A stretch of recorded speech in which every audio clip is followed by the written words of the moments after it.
The internet is a big dumpster. Don't forget to follow us on social media for beautiful food and inspiration.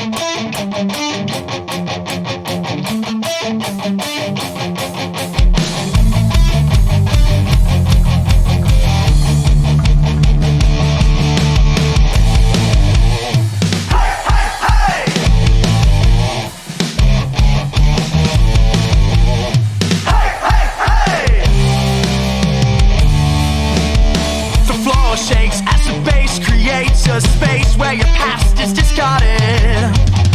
A pretty thing like you should never look so blue. Come on, the night's just started. 150 people in this house. But if you follow me, I'll get you the best seats. 150 people in this house. But we'll just let them be. Tonight it's you and mine. Hey, hey, hey.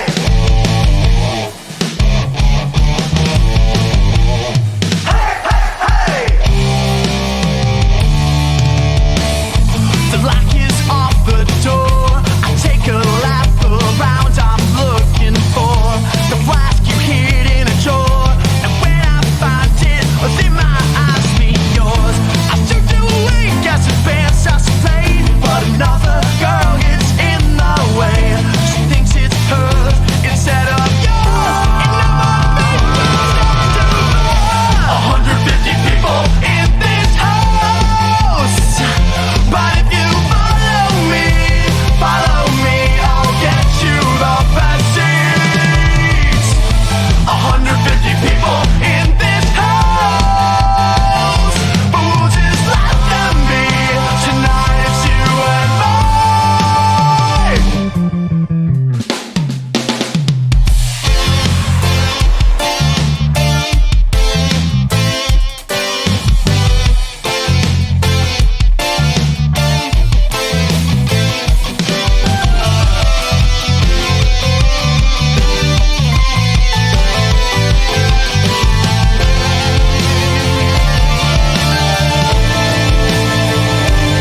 But first I gotta find your groove.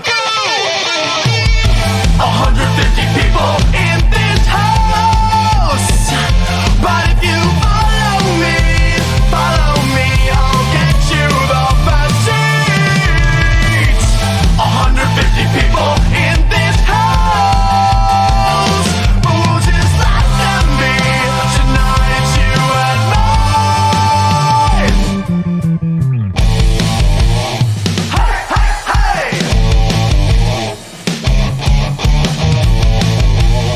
Hey, hey, hey. 'Cause tonight it's you and me. What is up, everybody? Welcome to Local Love. It's Tuesday night at 9 p.m. Unless you're listening to the podcast, then it is any time of day, and that's okay with me as long as you're listening. I am Chip DeVille, and we do this show every Tuesday from 9 to 10 and sometimes later. And tonight we've got a special guest. We've got Vague Lanes in the studio. So we've got Mike, and we've got oh hell, this is interview gold. Ethel. It is an unusual name, yes. Yeah. Oh. Starts with a B. Oh, Badger. There we go. I was gonna Badger, say yes. like I'm glad you Grumble remembered. or something. I'm like, no. Oh, damn it. But yeah, all right. Badger and Mike. I walked into the studio earlier. I was like, which one's which? And they had to point themselves out. But we're here. We are live. You can give the show a call, 415-903-PLEX, but we probably won't see the phones go off. So you can always join the chat, and you can go live to our Twitch, twitch.tv/Echoplex Media. It's the most fun way to interact with the show. You can see what's going on. You can shoot the shit with everybody else, and it's just a grand old time. But yeah, how you guys doing tonight? Thank you for coming. Good, yeah. Thanks well. for having us. Yeah, Oh, appreciate man. it. Glad to hear that people are sending in their music. This whole project wouldn't be done without the musicians that send in their music. So nice. We're 6 years running, and we're not gonna stop yet. Well, I think it's really cool that you're doing this show. Oh, yeah, supporting for sure. local Thank bands in the Bay Area is it's needed. It's an uphill battle, but thank you to producer Dave for putting all this shit together. Really, man. So how long you guys been together? Not long, actually. Okay. A Yeah, little that's- over a year. Yeah, I think our first rehearsal was probably just about a year ago. Oh no shit. So Yeah, it was yeah. like kind of a COVID project. Yes. No. No, or I guess I did write a couple of the initial songs during that period, but I wrote a few things around then, and I thought that they would, I've known Badger a long time, but never actually played music with him. We tried to jam once or twice or anything, and it was just kind of like, I think we were too busy with their other projects and things like that. So I just wrote a couple of tracks and sent them to him, and I'm like, "What do you think? You think we can do this?" And he said, "Yeah." And then it just I think kinda, I said, "Hell yeah!" it just snowballed. It was kind of and it works because there's a little bit of shorthand on the style of music. We both know how to play dark wave, post punk kind of stuff pretty seamlessly. So it's working out. So yeah, a year maybe. That's what's up. Yeah. Now, being a duo, do you find that it's easier, like with the whole production process and like kind of coming up with ideas and bouncing shit off of each other? Yeah. Just because it's like instead of having to like argue with like two other members, maybe Yeah. Like, yeah. do you find that it's like easier on the whole collaborative process? Oh, for sure. And we played a show last Wednesday, and somebody was like, it would be awesome if you guys had a live drummer. And I was like, no more. That's No more another people. person. No more people. Have you ever met a drummer? Yeah, no, exactly. Somebody just like you're trying to write and they're just goofing around. But we just recently fleshed out a track, and it, that we kind of like shelved it for a while, and it actually, just kind of talking it over, working it out, it comes together pretty fast because we're just able to converse with each other, and there's not a whole team of people, Definitely. And I think it helps too that it seems like we both have like a definite idea in our heads of how we want our stuff in general to sound like. Yeah. So we have that songwriting shorthand going for us as well. We have very different tastes in music, but we also have a lot of overlap, and that overlap coming together is really where Vague Lanes exists in its little pocket. There's definitely, I think we both know that Vague Lanes has there's parameters there, right? It's like we're doing this type of music because we've both played lots of different types of music, but this one is what it is, Yeah.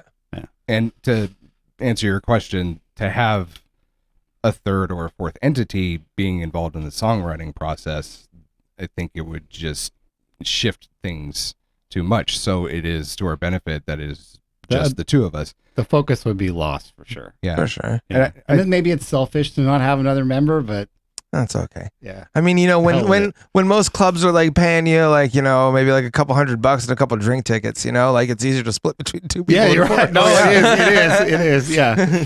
Yeah, for sure.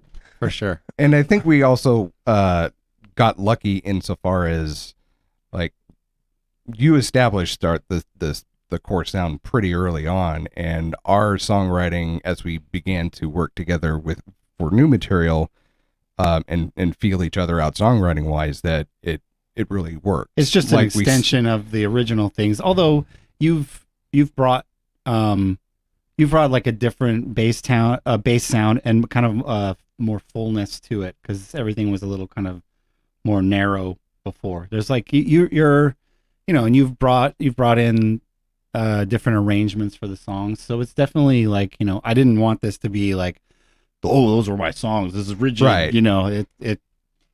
We're making it work. It's fun. I mean I think that's the main thing for me, is like I'm having a good time doing it. That's awesome, man. I love hearing that. Well, if there was a first song that we could play for our audience so we could get them kind of introduced to your sound, what do you think we should kick it off with?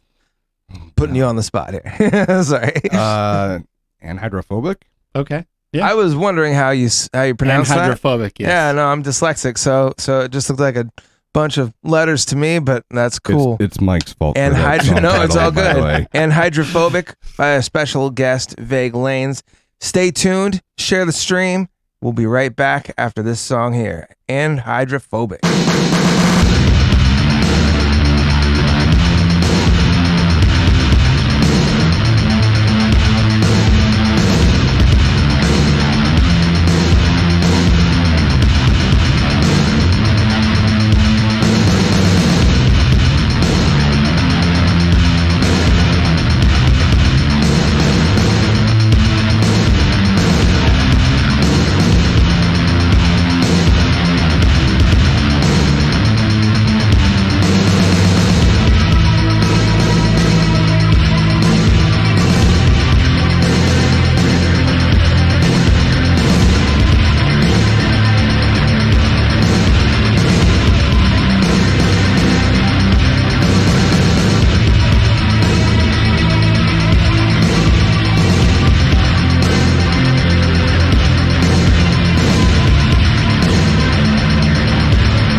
We're back. That was anhydrophobic.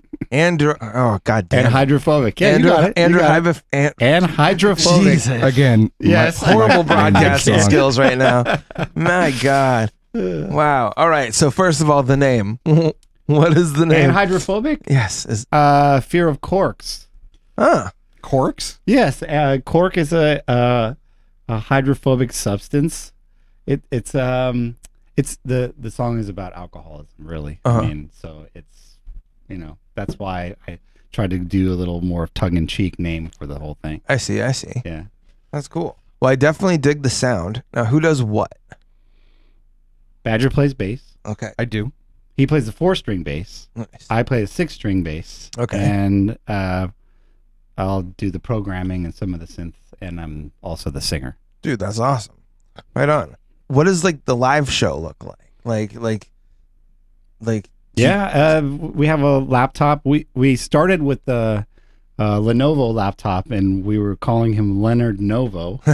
And if you look at our Bandcamp, he's still there as doing drums and synths. That's But awesome. We've since got rid of him. Right. Now we have Len Jr. Yeah, we have a laptop, and it's just the laptop and the two of us. That's awesome. We just rip it up. That's badass. Nice and quick style. Yeah. I think we'd want to expand our stage setup a little bit as far as like lights and banners More and smoke. stuff. But More smoke. Yeah. More you smoke. never have enough. They dry- never get the opening band a lot of smoke. It's just like a little bit, Yeah. Sometimes you just got to bring your own shit. Like You're right. You're I right. work as a DJ, and like there's this one venue. They have a bunch of stage lights, but I still bring like a dozen of my own. Yeah. Just because I want to, pack that little extra punch, So like For sure. I totally get that, And cheers to a band that brings their own fog machines. Nothing wrong with that. Yeah, I'll Craigslist one and just Hell yeah, hell yeah. That's awesome. Do you guys got any shows coming up? No, potentially in October. We just played one last Wednesday with Traders from Toronto. They were Nice. on the tour, and we played at the Elbow Room in Oakland. Oh, I love that place. Yeah, it's a nice spot. That's what's up. Good sound there. So are you guys East Bay cats, or which part of the Bay Area? Yeah. We're both. We actually both live in Alameda. Okay, Yeah, cool. Island guys. Right on. That's awesome. Well, so then I was reading your bio earlier. So you guys have like other projects that you were. Are those like previous projects, or do you guys got like multiple bands kind of going on? Some are previous. Gridlock was previous for me. Here we burn. Here We Burn was After the Apex. They're previous, yeah. I have a couple of like semi-active ones that I just do on my own. Cool. Drift and Bit Crush. But right now I'm, pretty much focusing on this. When I first read the bios, I was like, "Are these nicknames?" Because like I already saw that your name was Badger, and I'm like, "Damn, how many nicknames does this guy have?" Shit. None. That is my real name. Yeah. Awesome. Yeah, I don't have any other music projects besides this one. I don't really like the idea of trying to split my energy between multiple music projects. I'd I rather like be that. able to devote my energy 100% into one. Yeah. And to have more than one for me is to kind of dilute the energy and the creative drive, and I don't want to do that. No, I wanna get that. Plow it all into Vague Lane. So I know. yeah. Where did the name Vague Lanes come from for the band? Yeah, I'm not sure. It just something that I came up with that could be anything. I like that. We could end up being a doom metal band in 5 years' time. It doesn't have Our a name doesn't define our music. Yeah. That's right. yeah, man. bro. It doesn't. No, it's vague. Yes. No, that's It's cool. ambiguous. Yes, it is. Yes, it is. Like, that's definitely important, I think. And when, it does also have, because of the lanes and the driving part, it has like a moving forward kind of, No. Yeah. So then, since I you thought that sounded good, but Yeah, no, that's not sure. like since you guys are both out, and like I've talked to a lot of bands that like they'll use like digital means of like sending ideas back and forth or whatever. Like since you guys are both in the East Bay, is it easier for you to just get together and collaborate and like have like a set band practice day? Or Yeah, we actually practice twice a week. Yep. And that's where all of the song, well, I would say most of the songwriting happens, as Okay. well as, just getting ready for shows. But there've been occasions where either one of us have come up with something on our own, and we'll just record it quickly to the laptop and throw it up on. Yeah, I think we have at least 2 songs that are comprised. They start with like some idea that you can you don't have to stick to one way or another. We're pretty flexible like that, but being in the same room is always better. Well, then you said that you guys have like some like total differing like influences and everything like that. Like, what would you say are kind of like some of your guys' different musical influences or inspirations even? I'm kind of all over the map. The label that I run is mainly kind of ambient and electronic music. Oh, cool. I've done that kind of stuff before in industrial. We've both been in metal bands of different, between grindcore and new metal and things like that. All, and how would you say Here We Burn is mainly post-punk kind that was goth. definitely post-punk goth as well. Yeah. And I've done kind of like the shoegazy stuff early on in the Bay Area. So we're just kind of all over the place. That's really. awesome. Yeah. And, we just bring a little bit of all that into what we're doing. I mean, some people are like, my old roommate, he's like, I played him the stuff and he goes, this sounds like it's from 30 years ago in a good way. Yeah, it was He's like updated, but but one of our chat members said that it reminded him of kind of like that dark 80s synthy sort of vibe, and I'm like, that's okay. I can dig that. I dig that. Yeah. I've been on like an 80s movies kick lately. Like anything. It's been fun to watch all these old movies and just kind of see like what wouldn't fly today. Oh yeah, I love sure. it. It's a fun for game. Sure. Well, I'm going to go ahead and play another song here. How about The Nihilist Knot Twist? That's one I can read. Okay. You guys want to give the song an intro at all? Another bass heavy, yeah. bass forward song. For sure. Well, you're hearing it here live on Local Love. Be sure to share the stream. And shout out to our resubs, the Media Wench and Roland Deli Art. You can go ahead and check her out on Instagram too, always posting some really cool artwork. But this song here, this is Nihilist Knot Twist by Vague Lanes, our special guest tonight.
was Nihilist, Not Twist by our special guest tonight, Vague Lanes. And I dig that one. That one's really cool. Cool. Glad you like Thank it. you. So like as far as like what's like on your bucket list of like venues to play? Like Oh, I don't know. Elbow Room.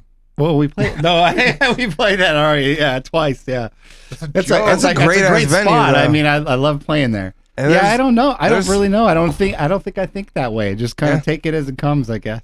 is there like any particular band that you guys would be maybe like shit, I really want to open for that band or something like that? Or just like, I mean, come on, everybody's kind of got that like little dream in the back of their head, you know? All right, we could open for Interpol. That'd be cool. That would work. You think so? Sure.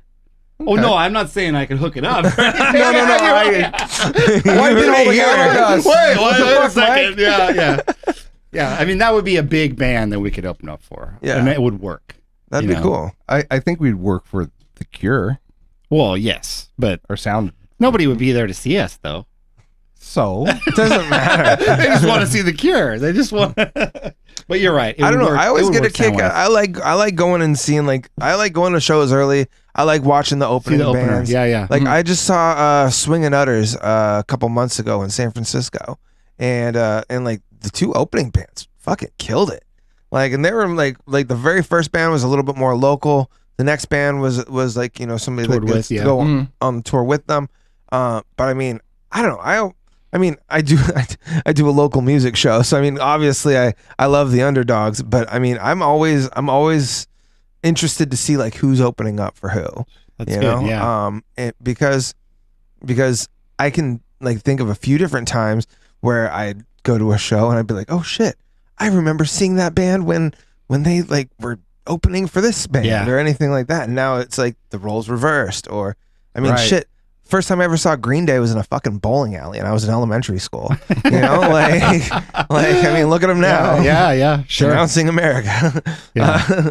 But I mean, so I don't know. I always think it's kind of cool to like, you know, like never downplay the opening acts, even though other people like to do. But You're they right. don't really realize all the hard work that goes into being an opening act. You know? and Yeah, at yeah. one point, every band has been an opening band. Absolutely. Yeah. Totally. Yeah. Totally.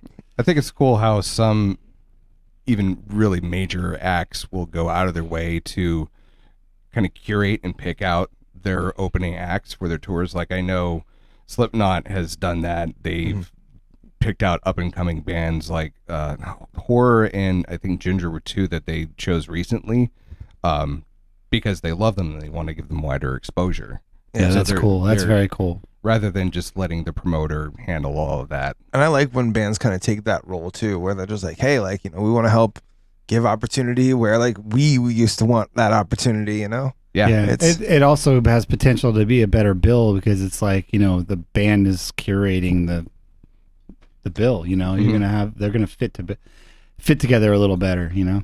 Man, I would back when I was in bands, like I would get put up on these lineups every once in a while that was just like such a modge podge. Like whoever was promoting the show clearly had their eye on like, I just want to make some fucking money. Like I don't care who's playing after who. And Yeah. there's just like absolutely no order. Have you ever been in like one of those sort of situations at all? Oh, yes. Yeah, in other bands we've played things like that. You have like, you know, a metal band and a singer-songwriter and it's just The most extreme one that I was a part of was when I was in this one band that I'm just not going to mention, but it was, you know, Ted.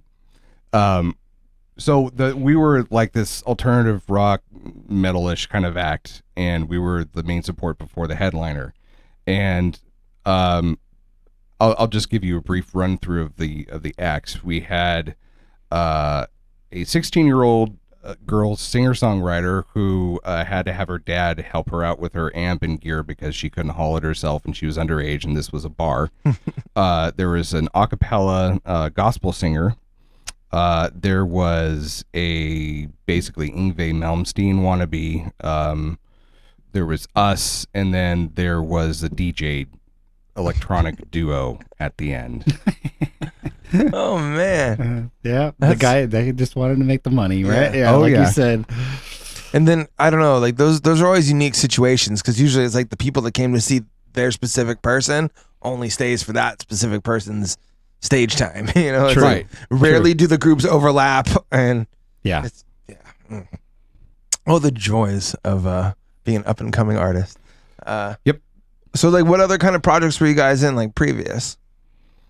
I was in a number of bands that were either in the metal genre or kind of more of a doomy sludge song or sound of them.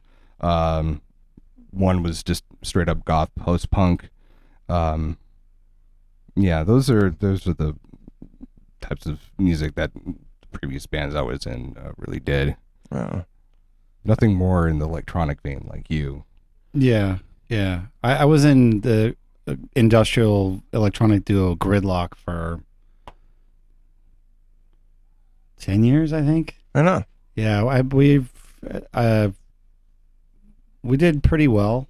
It was just kind of one of those things. It was another duo, but after I'm a while, sensing a pattern here. No. I mean, I've been bands. I've been in bands with several people, but it is a lot simpler with just two. Yeah, definitely. Yeah, but did that, and I still do the electronic kind of projects and the post rock project, Drift and Bit Crush, from time to time. I just kind of releasing tracks now because it's like if I come up with a track and finish it, I'll just put it on Bandcamp. Right on. That's what's up. Well, what song should we play next? I've got.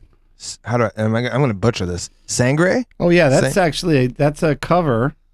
So that's a cover we're doing of a San Jose band, 187 Calm. Huh. Used to be around in the 90s. 90s, yeah. They used to play Cactus Club all the time. I Oh, was man. good friends with them. Well, still am with a couple of the members, and I've been a lifelong fan of their stuff. Like the first band that I was in, we did some shows with 187 Calm, and I was just blown away by their sound. And when we started talking about doing a couple of covers, I was like, I'd really like to do this 187 Calm song. That's good So, track. yeah, local guys. Well, let's check it out. This is Locals doing a local song, Sangre by Vague Lanes, originally by 187 Calm. 187 Calm. Let's go.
was Sangre.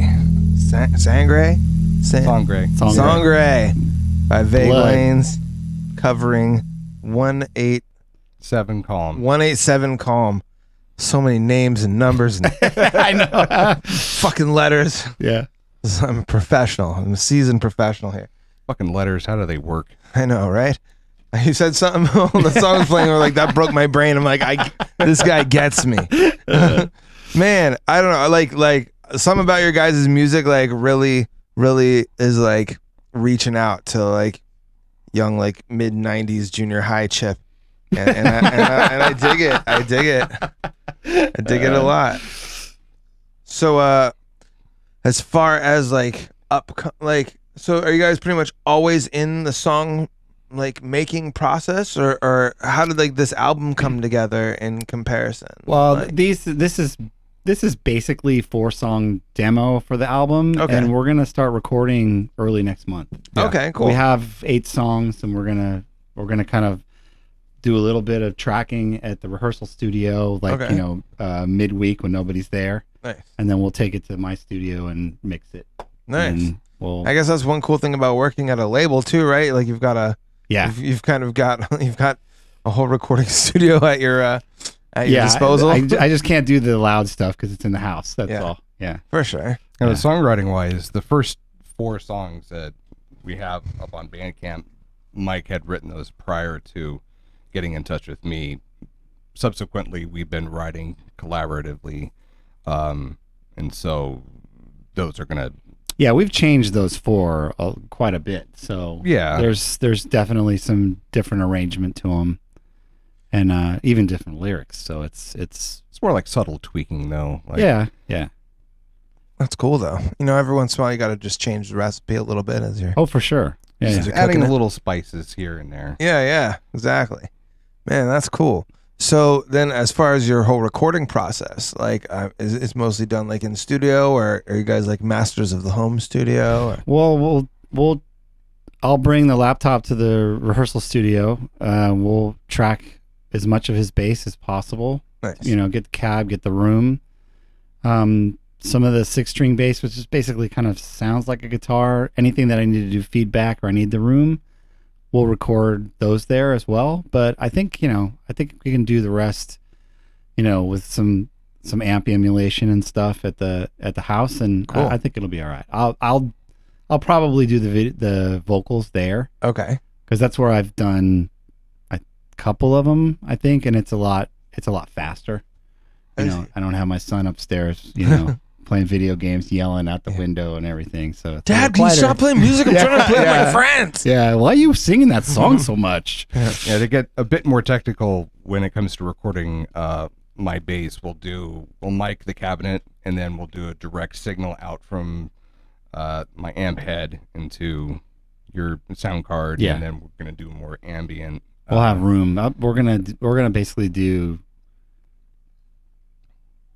2 mics and a couple of direct. Okay. Just so we have. So I you- want to have everything. I like that. I like that. And I So, can like, always you've take it kind of- away. Yeah, like, do you kind of like to balance like all 4 of those different tracks, sort of, when putting it together? Oh yeah, we Or- could. Yeah, it Or just like, depends. does one usually dominate more than the other? Like, I mean, we haven't done that yet, so this is why I want to get as many tracks as possible. yeah. For Sangre, that one that you just played, we did a Ampeg emulator, the bass emulator, and it sounds great, but it's just not his bass sound. So we want everything to be as accurate as possible for Yeah. the album. Yeah, For they're sure. This is gonna sound snobby, but there are some characteristics of my bass tone and how that comes through the rest of the signal chain and out to the amp that doesn't get captured if it's just an all digital recording Oh, going into a 100%. computer. Yeah. And I really want to capture that because I think that helps Sure.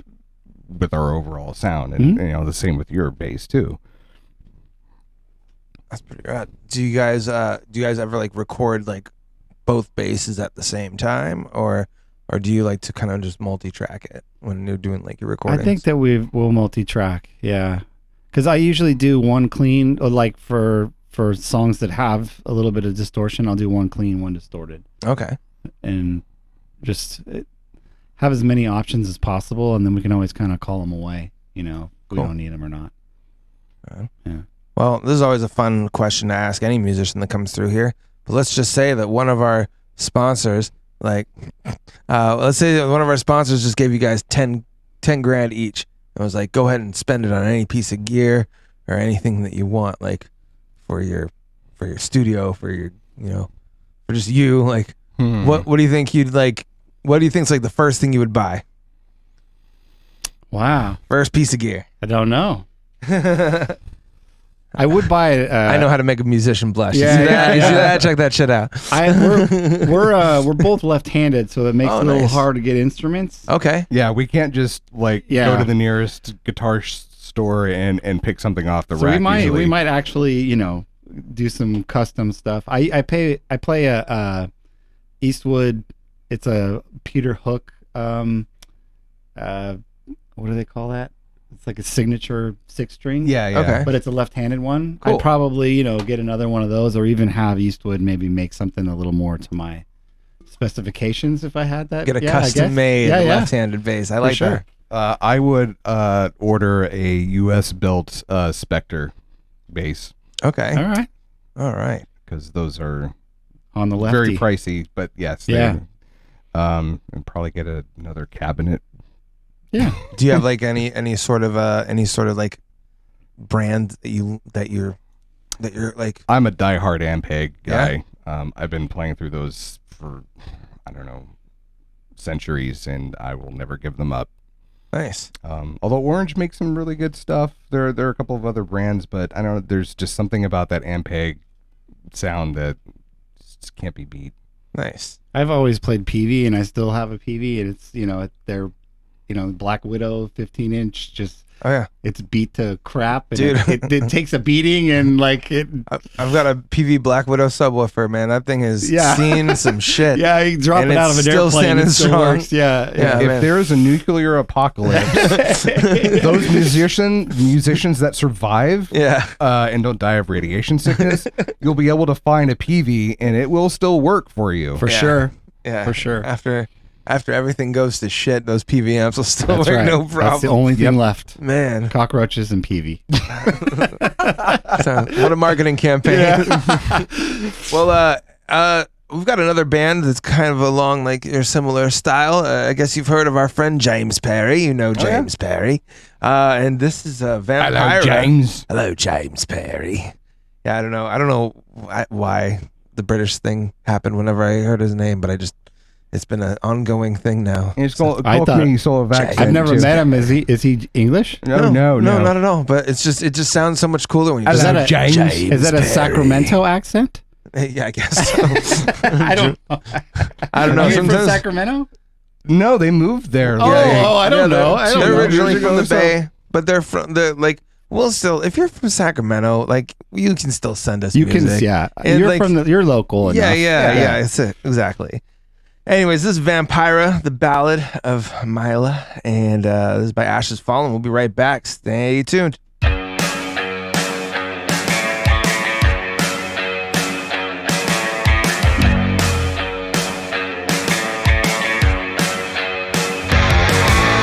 Stop yourself for 17. Made yourself a vision of fantasy. Cinderella of the Valkyrie.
Vampira, The Ballad of Mila by Ashes Fallen. We're here with Vague Lanes, and yeah, man, this has been a fun Thanks time. for having us. Yeah. Dude, definitely.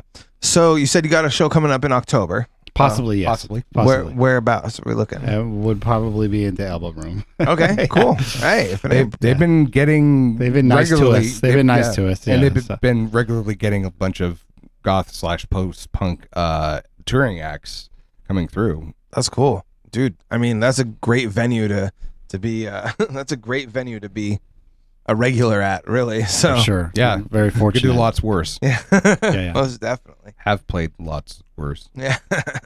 What's like your absolute favorite venue that you've done, and maybe like the one that you would probably never go back unless they paid you a whole fuck ton of money? It's not around anymore, but I think that's- Slim's was great. Oh, cool. They had a great sound system, great stage. They treated the bands very well. So that, and for a club that's still around, I'd say the DNA. Okay. Producer Dave just played there recently. Yeah.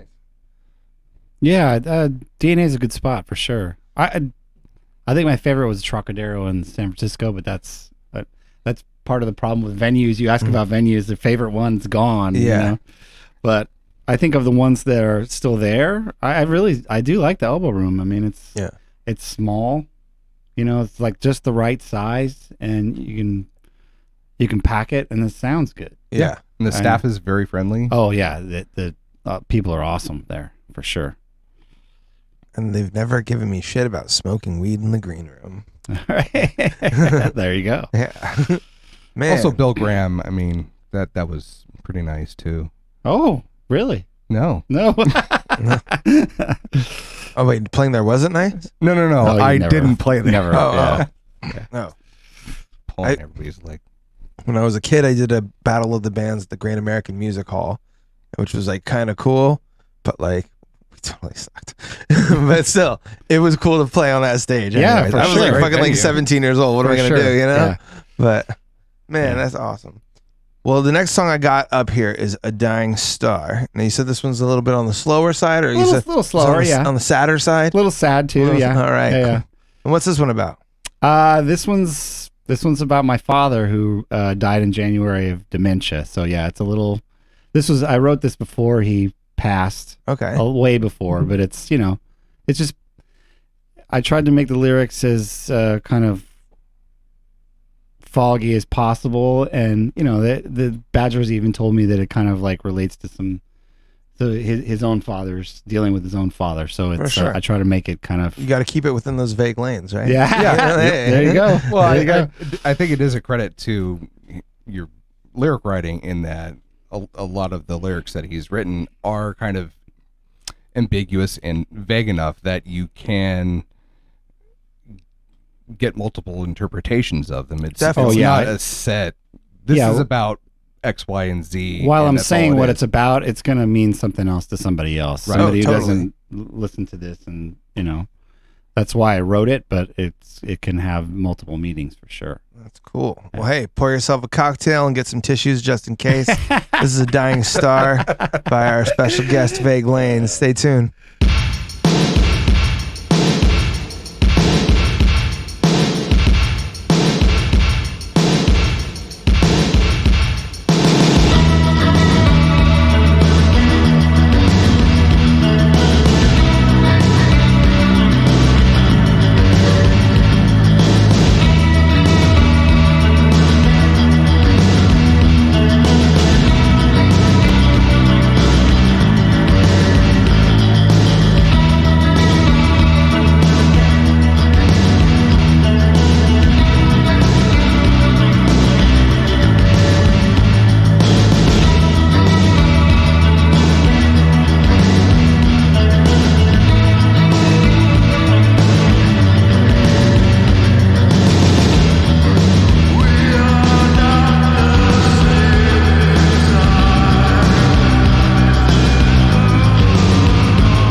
That was A Dying Star by our guest tonight, Vague Lanes. Man, I dig that. I dig it a lot. Thanks. Thank you. For the drums and stuff like that, like, do you use loops? Do you like find kits that you like? Do you find digital kits and you like to make your own loops, or how do you usually do your drums? I have samples for Kawai R100. Okay. And I throw them through some tubes and reverb and stuff to give them kind of a little more grit. Yeah. And then most of the synth stuff is just a Jupiter 8 plugin. Okay, cool. Yeah. Well, we got somebody in the chat. They said they're really liking your guys, and Thank you. Are Thank looking you. forward to hearing the full album. So, any indication as to when we might get? So you just slid in the tip. But, I would, yeah. I would think that it would be done in September, and we're still kind of discussing how we're going to go about releasing it. If we're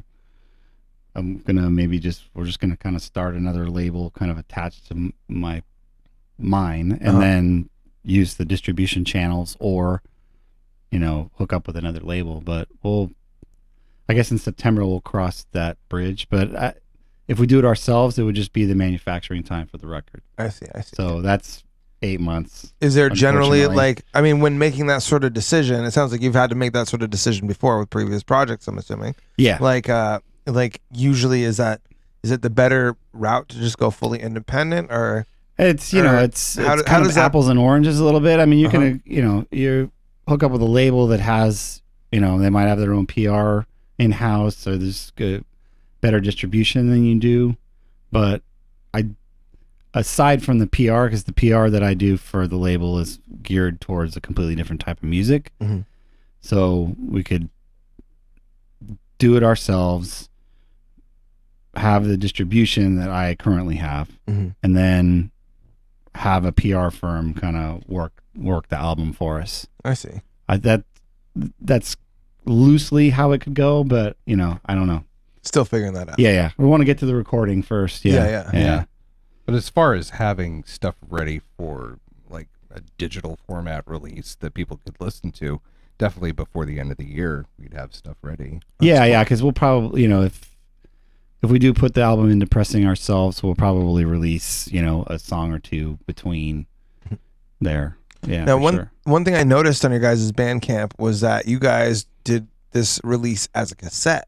Yeah. What went into that whole thought process? Yeah, it's kind of cassette culture is kind of a thing now, and it's coming back for sure. I thought, well, it'd be kind of cool to have this somewhat kind of retro thing on a retro format. Hell yeah. Yeah. That's pretty cool. And so the next album is actually going to be 4 to 5 8 tracks. Oh shit! All right, bringing it back. You've still got a car from the '70s, and you haven't changed that radio. Yeah, we're gonna have to Stay tuned. We'd have to sell the album with thrift store gift certificates, right? So people get to get the players, Well, what was it? I was at the Goodwill. I live kind of close to a Goodwill, and I was looking at just some of the old boom boxes, and was talking to somebody there about hey, does anybody buy these just to get a tape player? And actually, yes. Yeah. That's been a thing.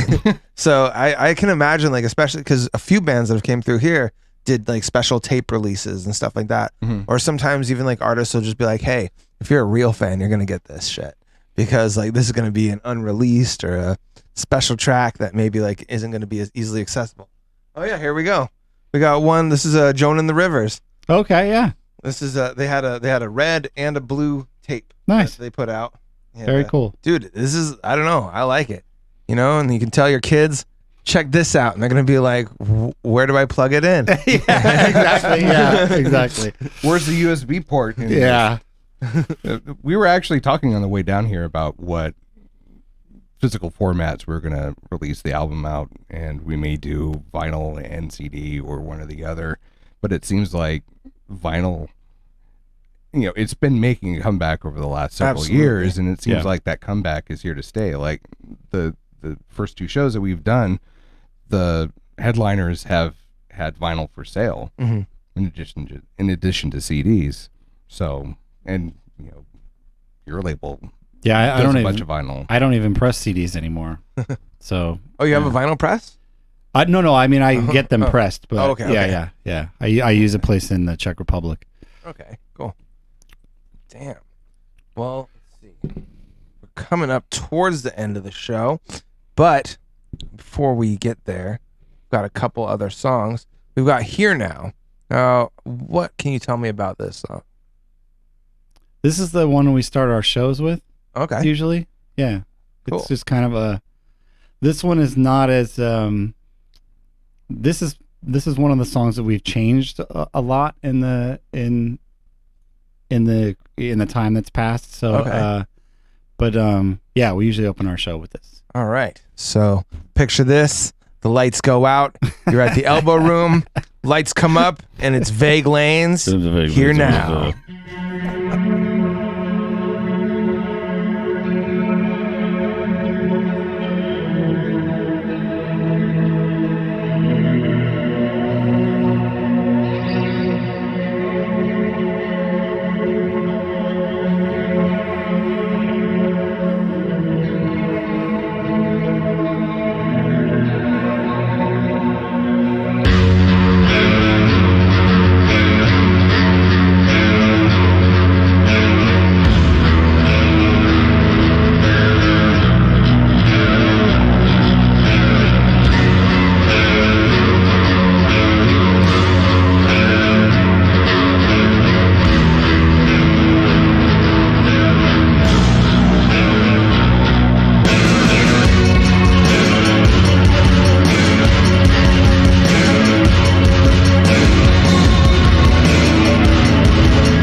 That was Here Now by Vague Lanes. We got Mike and Badger from Vague Lanes here. Shout out to Jerry Rex, first time user in the chat, who can't wait to see you guys perform live. Thanks, Jerry. Hey. Thank you. And hey, welcome to the show, Jerry. If you're coming in late, you can always check this out as a podcast. If you type in Local Love on any of your podcatchers, we'll probably pop up. But yeah, we should pop up first. And if we don't, tell us about it. But yeah, okay. So that was Here Now. Now, while that song was playing, we're kind of talking about this scenario where you guys are gonna have like an album release party or something like that. Yeah. It's just a matter of putting together that right bill and stuff like that. Now, as far as, because I would say, I mean, in the South Bay specifically, in comparison to like San Francisco or Oakland, the overall support system for any local musician, I would say, is a bit stronger. Maybe like it's just because there's actual scenes and stuff like that. I feel like the South Bay is kind of just a little stagnant in that department. It's top 40 and pop, and everybody just wants to get ratchet, and nobody really. There's maybe only like 2 decent live music venues, and decent is being. I was going to ask that. Yeah, well, what there was here. Yeah, 'cause, I mean, like I remember back in the day, the bands that I were in, we would play the Cactus Club regularly, and that was the spot if you're going to play in the South Bay and you're in any sort of that place whatever kind of helped put San alternative Jose band. on the map, in my opinion. Yeah, For and you had some major acts come through there too. For music wise, I mean, a whole like that place has some history For sure. And I know that there were a couple of other venues in the downtownish area that were pretty good too, but nowadays I have no idea. I mean, we've got the Caravan, like bless the Caravan. But, you know, they're a little bit more like, you know, your dive bar venue. So, like bringing through like larger acts always isn't always on the thing. Yeah. You know. Then we've got Art Boutique, but it's kind of and they've been on like the guy Dan Votto who runs that place. He's been on the show before, but you know that's on like special occasions, and it's usually pretty planned out. Oh, the shows are okay. Yeah. It's not like it's a nightly venue or anything like that, but they're doing like a few shows like a month. Okay. As far as like live music performance places though, I mean, there's not a whole lot going on. You know, at least out here. I know that at least like, you know, you go out to the city, you go out to Oakland, there's definitely like venues to play. But as far as like getting people out to shows, have you guys kind of, is it like the classic struggle, or do you guys find it's a little bit easier to like get the ball rolling out there? Well, yeah, I mean, we don't know really what it's like out here, but yeah, it is a struggle, but you know, it's kind of it's almost worth it a little bit, you know. But you're right about Oakland especially has a pretty good scene for this type of music, and you know, a very good support system. So it's a good spot for sure. For sure. Yeah. Meat Cakes in the chat. What's up, Aaron? He says the Ritz is kind of probably like, it's probably actually, he's right. That's probably like our biggest venue where like live bands will come out and perform. Yeah. And that's in the same neighborhood where Cactus was. Right? Yeah. Pretty much like right across the street. Is that on First Street too? Like on the corner? It's the one that's right on the corner there. Yeah. Okay. Yeah. Man, that place has seen some transformations, but I'm really happy that it's stayed the Ritz. It sat empty for a long time. Oh, did it? Okay. Yeah. But man, it's I don't know. They're doing good things over there. Nice. But there is an established community of musicians and fans. Not really. I mean, South Bay. Musicians, yes. Fans. Oh, so people are maybe not supporting each other like they should, or I mean, I'd say that the focus in the South Bay just isn't on entertainment. Like as at least for the general public, it's really gotta have some. You got to go out and get turned, and that's it, huh? Yeah. Okay. I don't know. We've talked to a whole lot of different artists who have just like a lot of the consensus is like South Bay is kind of a struggle in comparison to like other places in the Bay Area. So. Yeah, I've looked at what's the first one that you were talking about? It's the bar where the stage is on the floor. The Caravan. Yeah. Oh, yeah. Well, yes, right. Yes. The floor is the stage corner. Okay, the performance location, I should say. Yes, but still, a hell of a venue. I've had countless of excellent nights there. Like, but you know, it's just it's limited as far as capacity, and and even sound, you know? Okay. So Yeah. I don't know. As far as when you play at shows, like, do you prefer to like be somewhere like with like a stage and stuff like that, or like do you have like an ideal setup when you're performing, like an ideal situation? Just to kind of be able to hear everything.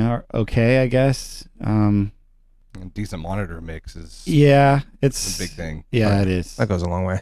Yeah, It does. it definitely does for me. Like after our first show, I was kind of surprised at how much I needed that vocal mix more than I thought I did. And yeah, that's pretty important. We do have a pretty decent PA in the studio, and I have one at home that I could probably augment it with, and we could probably go out and do like some, guerrilla shows like Brooklyn Basin or something outside. But I don't know if our type of music is kind of conducive to that, It's like, make everybody sad on a Saturday afternoon. you guys having a good day? Yeah, we're gonna ruin it. We're gonna Yeah. fix that. Yeah. That'd be pretty. Goth in the Park. Go producer Dave. I would do that. I'm already wearing black, so I'm halfway there. I just have to. I'd have to. Yeah, all are welcome. Running credit. There you go. Well, damn. So, what's the best place for everybody to find you? Is it your Bandcamp, would you say, or? Yeah, they can find us on Bandcamp or just vaguelanes.com.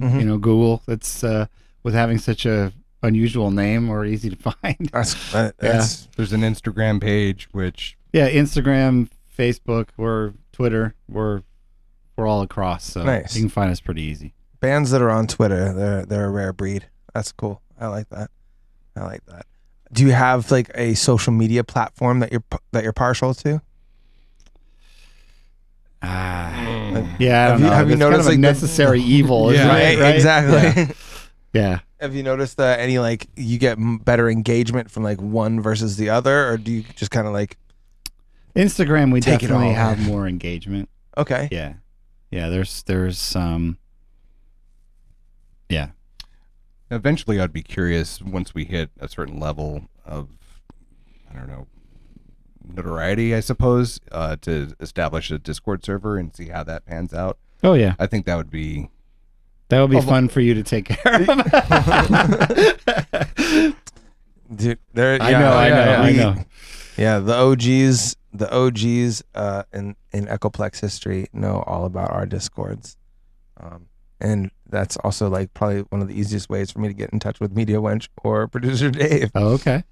So It's also, I think, the best social media format if you want to engage directly and immediately with, Of course. with your fans. Facebook and the others just, they don't cut it for that. Mm-hmm.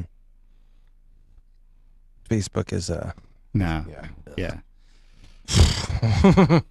well. So I'm going to go ahead and play one more song. When we come back, we're going to go ahead and close it on out. But this is the last song. Now, this is off your covers EP. Who's this one covering? This is Trisomy 21 from Belgium. They're like a cold wave. Cool. This is kind of a weird story. I taped this off the radio, the original song, when I was, I think, a senior in high school. Right on. Off KFJC, and I was kind of like, we do a cover, it'll fit, it'll work. Nice. Well, we're not getting sued, so we're gonna play it. This is the last. No, it's licensed. It's all good. It's all right, good. cool. Then we're definitely not getting sued. This is the last song by Vague Lanes. We'll be right back.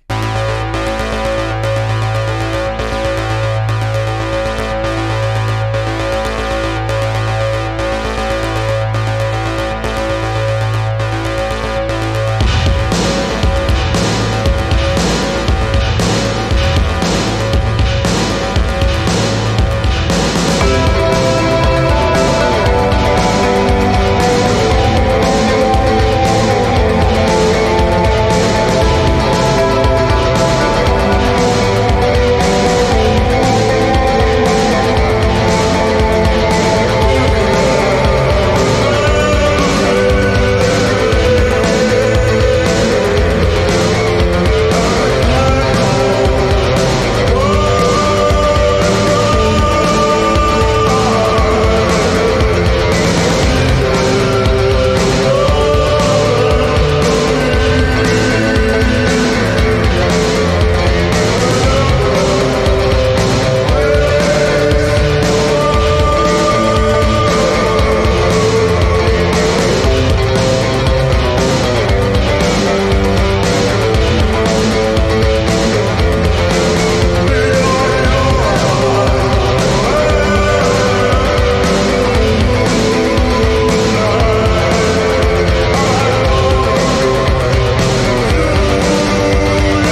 by Vague Lanes. We've got Mike and Badger from Vague Lanes here in the studio tonight. This has been a hell of a night. I really appreciate you guys coming down. Thanks for having us. Shooting the Yeah, shit it's been with a me. lot of fun. Thanks a lot. See, 90 minutes goes by real fucking Hell fast, yeah, doesn't man. it? Yeah. Well, so let our listeners know how they can follow you guys and where to best places to go. And Yeah, Instagram. We're on Bandcamp. We're actually on all socials. Just look up Vague Lanes or at Vague Lanes, and you'll find us. If you go to our Bandcamp site, you can stream or purchase Oh. our songs. We also have T-shirts. I was just going to mention that Yes. as of last week, we have Vague Lanes t-shirts, which you can also get on our Bandcamp site. Oh, that reminds me. Oh, it almost got away from me. The artwork for your guys' like cassette covers and everything like that. Who did your guys' artwork? Nice, man. Thanks. You're just a one-stop shop, aren't you? Jeez. I guess. I do graphic design too, but We do it. We both do it, Mike but I did doesn't let me those, do yeah. anything. I feel like a lot of musicians take on graphic design almost as a necessity. Oh yeah. If you have the Like- talent to do it, it's always cost effective to Yeah. have somebody within the band do it, Definitely. because that shit can get expensive. Oh, For sure. man. Plus, if you have artistic, talent in a mind for it, and you're in the band, you kind of already know what you want to establish and what you want to put forth artistic or visually, I should say. For sure. you've already got the vision in your head. Yeah. Yeah. And then trying to have somebody else do it, it's just no. Is this what you mean? Yeah, sometimes trying to translate that to another artist, it can Yeah. not work out the way you want it to. Yeah. Like suddenly it's like puppies and rainbows. Like, no, it's Yeah. not what I wanted. I think the one for me, it was I did some designs for somebody, and they were like, the green is good, but can you make the green look more friendly? I was like, okay, all right. I like that. I don't know what that means, but I never Yeah. thought of a friendly green before. friendly green. I think I made it more yellow. That's gonna like Crayola's listening. That's gonna be their next color, a crayon. They're just gonna be like, Friendly green. Yeah. Friendly green. Well, hey, this has been a hell of a time. For you guys who are tuned in, stay tuned because we got more for Red Light. But for those of you listening to the podcast, thank you so much. Be sure to share the stream. Just take that little button, send it to somebody. The last person that you were texting with, just send this podcast to them and then just be like, oops. Do it. And then just see what happens. Do it. Just plant that seed and watch that shit grow. It's like weed. But yeah, everything that we do wouldn't be happening if it wasn't for the artists. And all of the artists that have turned in their music can also be found on our 24-hour radio station, which is echoplexmedia.com/radio. You can go through our library. You can request songs. You can find these bands and learn more about them yourself. And it's pretty cool what we got going on here. So make sure you tune in next week. And thanks again for coming out, guys. Thanks Really for having us. appreciate it. Thanks for If having you us. guys want to stick around for Red Light, you're more than welcome to. It's going to be shenanigans. It's just not going to be on the podcast. So if you're not listening live, you're missing out. But hey, it wouldn't be a Local Love episode if I didn't play some food metal. So shout out to our buddy James Perry. This is Fries. Stay tuned. We'll see you next Tuesday.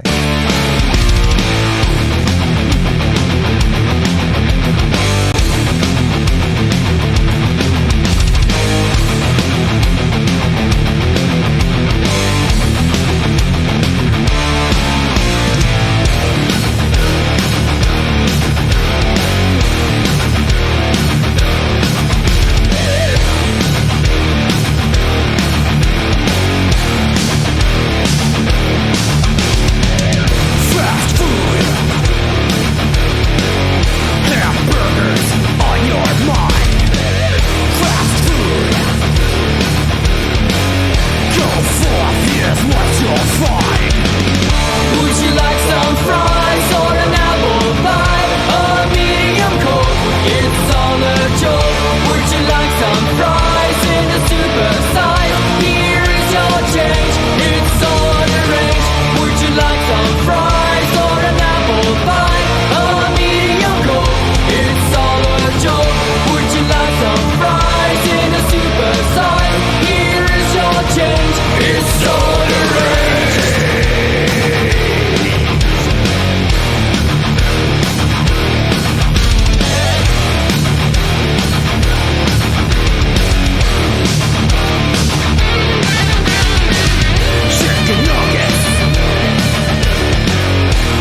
at some point we are going to have to do a whole show about how good this show sounds. All right. Well, if you're tuned in, then the night twitch is the right twitch. Our guests are just leaving the studio, but me and producer Dave are still here. I'm going to go ahead and play another song, and when we come back, shenanigans. Oh, yeah. Make sure subscribe. Give us money. Let's just do it. Anyways, this is Blue Shoes by the Rebels Camp, and be back soon. You can put yourself in my shoes, but you ain't never gonna sing the blues the way that I do.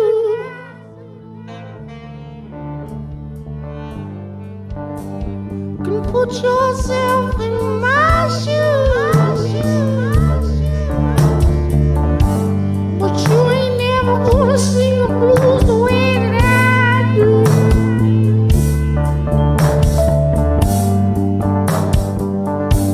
Cause you ain't been through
Thank you.